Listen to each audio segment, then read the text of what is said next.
Well, it's the first of the year, and it's time to go out to the other coast of the United States to check in with our old friend Michael Snyder. We're going to talk about movies today, but in a kind of different way than we usually do. Not the ones that are coming out, but the ones that have been. Right, Michael?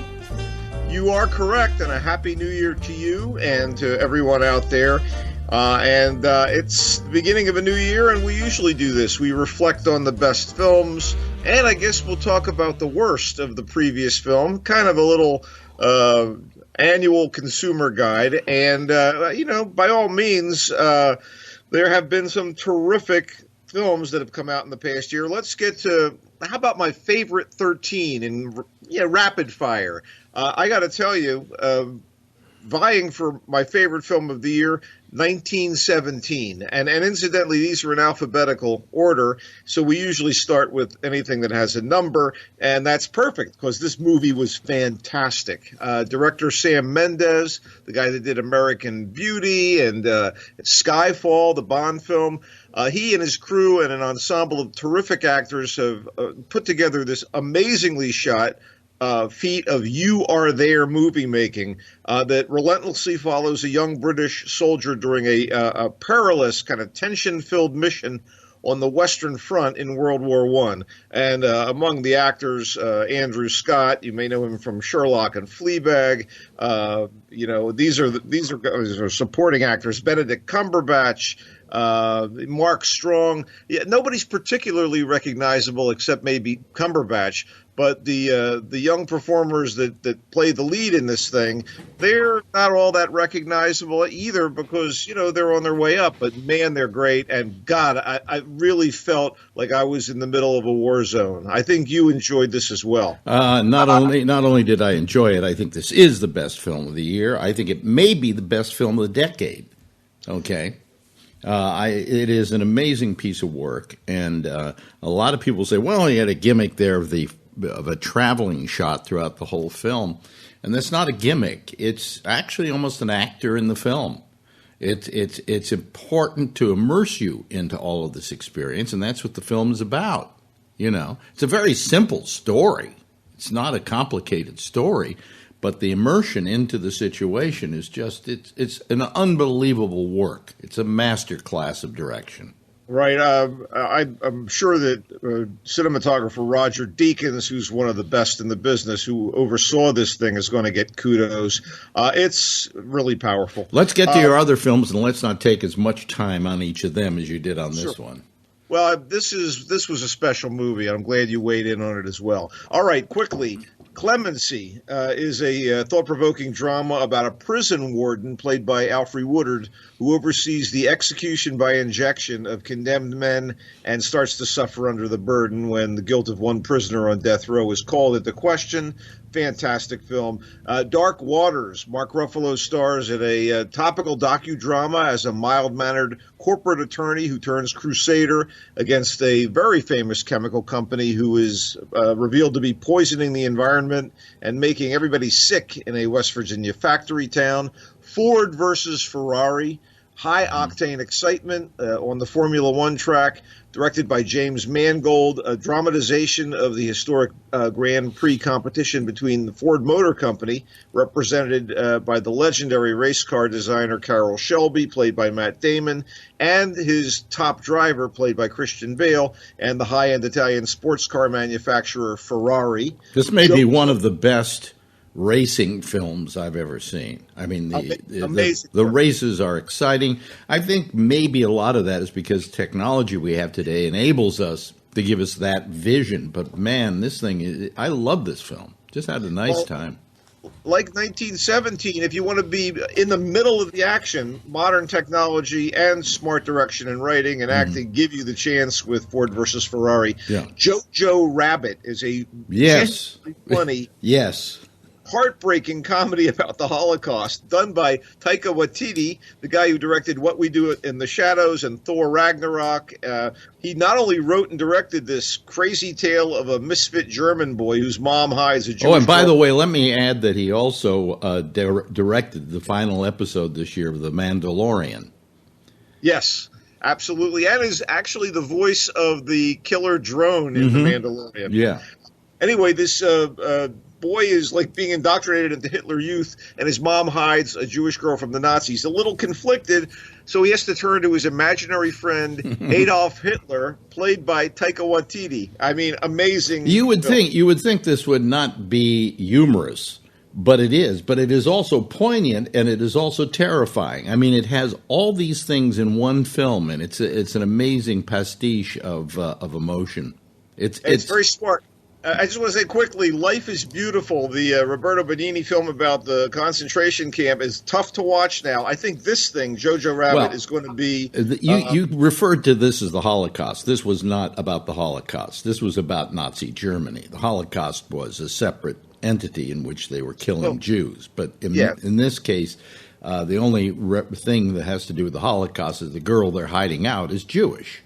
Well, it references it. Anyway, moving on. Here's a movie not many have heard about, Little Woods. It starts out as a very intimate, kind of wrenching tale of two sisters, played by British actresses Tessa Thompson and Lily James, who are trying to survive in an economically ravaged upper Midwest town, and it turns into a caper movie when one of the women just out of jail has to smuggle drugs across the Canadian border to the U.S. to help the other hold on to the family home. It's worth seeking out for sure. Our foreign film I really love, this mix of biography and drama examines the rise in corruption and excesses of Silvio Berlusconi, the Italian prime minister. It's titled Loro, and it's exquisite to look at, kind of darkly funny, and it's from Paolo Sorrentino, the director of The Great Beauty. Very Fellini-esque. I really loved it. By the way, let's quickly mention the fact that amazing performance, as good as a performance as she did in Jojo Rabbit. Scarlett Johansson plays the mom in that. She is just as good in Marriage Story, if not better. It's writer-director Noah Baumbach's textured and unflinching portrayal of a once happy marriage in Free Fall. Adam Driver and Scarlett Johansson are the husband and wife, and they are amazing as a playwright and an actress who find their marriage in crisis, and the kids caught in the middle. And the driver does a lot of... It's a very good film. Yeah. I think it kind of falls apart towards the end. But like The Marriage? Well, it loses its focus. He goes in singing a song and things like that, and it just loses itself. But for most of the film, it holds on, and it's a wonderful film. And the performances by Driver and by Johansson, especially by Johansson, are just terrific. Terrific. It's hard to imagine, like I said, anyone who wouldn't be moved by this. The Mustang is a powerful drama set in the wilds of the American West, the modern American West, and it's based on a real social rehab program that enables convicts to train wild horses. Matthias Schoenaerts, an actor who's been in a lot of movies in the recent years. He plays a violent Khan who's kind of seething with anger till he finds his better self through kinship with this magnificent Mustang that no one has been able to tame. Bruce Dern does supporting work in this thing. It's pretty wonderful, too. It's, again, a little movie worth seeking out. Once Upon a Time in Hollywood, one of my favorite films of the year. It's kind of like the wish fulfillment of Quentin Tarantino's World War II action flick Inglourious Bastards. He combines period recreation and in this case fairy tale whimsy with a depiction of the 1969 Manson family murders, and it benefits from peak performances by Leonardo DiCaprio as a TV star on the fade, and Brad Pitt as his stuntman buddy, and Margot Robbie as Sharon Tate, the ingenue on the way up who finds herself in horrifying circumstances. Now, well, let me say about that film. Okay. I think it's the worst Tarantino film made. And this is from a great director who I don't think has ever done much wrong. But I was very disappointed in this film. I didn't think that it lived up to his standards or to what he's capable of doing. So. Okay. We'll disagree on that one. By the way, I love the way you just push off my opinion. Like, okay, well, that's your opinion. Listen, that's your opinion. Hey, listen, you've seen a bunch of these films. It's great that you're weighing in on them, and we'll disagree on this one. I thought it was actually incredibly effective. And if you worry or are upset about the so-called way things play out here. No, not at all, because he always changes history. He did it with Inglourious Bastards in a marvelous way. Okay. Sure. Spoiler alert. Yeah, he changes history, but the thing's called Once Upon a Time in Hollywood. I take it as a fairy tale from the get-go, but I thought it was well done. Like 1917, among my top films of the year, Parasite. This is from Korea's remarkable filmmaker Bong Joon-ho, and it's this crazily brilliant combination of farce, social satire, fateful tragedy, and kind of dark delights that takes a look at class war, family dynamics, and the potential for chaos when there's this big gap between the wealthy and the impoverished, here represented by the well-to-do Park family and the poor but canny Kim family, who are sort of scam artists that wheedle their way into the Park's world of relative luxury. Wow. Yeah, this film, Marjorie didn't like it. She, for some reason, didn't like it. I thought it was terrific. I just really enjoyed the film. If you haven't seen Uncut Gems, I know it's an amazing. I've seen Uncut Gems. Yeah. This is the work of the Safdie brothers, Josh and Benny. I think it's a terrible film with a good performance. Terrific. They made this great crime dramedy called Good Time, and now I think they deliver a very witty, low-budget thriller about a New York jeweler with a gambling problem, a failing marriage, and leg breakers on his tail because of all the money he owes. And the jeweler is played by Adam Sandler, doing the best work of his career. I thought it was really terrific. But again, I'm a big fan of the Safdie brothers' work so far. I just think the film itself, and a lot of people who have seen it and agree with me on this, that it's a very weak film with a great performance. So. Wait a minute, did you say people who have seen this? I think a lot of people. That sounds very Trumpian. No, this is about 5 different people have said this about Uncut Gems to me. Well, I think maybe the hype is kind of creating unrealistic expectations. Maybe the hype has gotten to you. Anyway, go ahead. I felt this without having known what the movie was about, going in cold. Honestly. All right, let's wrap it up on my top 13 with Wild Rose. Rising actress and singer Jessie Buckley carries this underdog against the odds drama as a young single mom from Glasgow who wants to become a Nashville star despite a checkered past. Jessie Buckley, pretty damn wonderful in this thing. She's a name to watch out for. There have been other movies that I've loved. I could give honorable mentions to Booksmart, The Farewell, The Last Black Man in San Francisco. I really enjoyed Little Women, The Two Popes, which is coming from Netflix, with bravura performances by Jonathan Pryce and Anthony Hopkins. But it's not as good as I thought it would have been. There's something about it that lacked. It was good, and I enjoyed it. But, honorable mention. Foreign language films I really like that you might want to seek out: Birds of Passage, The Chambermaid, Fall of the American Empire, Invisible Life, Les Miserables, which is a French crime drama, not another remake of Victor Hugo's thing, nonfiction, Pain and Glory, Transit, which is pretty wonderful about about World War II and the Nazis. There are documentaries I loved. I don't know how many you've seen, but American Factory, Apollo 11 was this. Speaking of immersive, if you want to get in the middle of the Apollo 11 launch, this is an amazing experience in the movie theater or on the big screen at home. The Brink. About the horrible fixer in the Trump administration. What was that guy's name? Steve Bannon. Ooh. The Great Hack. Love Antosha, about the late young actor Anton Yelchin. A sweet, heartbreaking movie. Where's My Roy Cohn, which is a film about the guy who basically inspired Trump to be the bastard he is, and has an even uglier backstory. Maiden, about the all-woman crew who make a big splash in the boat racing world. I had animated features I loved, not the least of which was Toy Story 4, which, maybe not as good as Toy Story 3, but pretty wonderful. There's a lot of stuff out there. Let's put it that way. It's funny that there's one film you didn't mention which contains probably the best performance by an actor this year. Joker? Yes. That's among my favorite genre films of the year. I shouldn't have really... No, wait a minute. Hold on a second. enough of my favorite genre, my favorite documentary.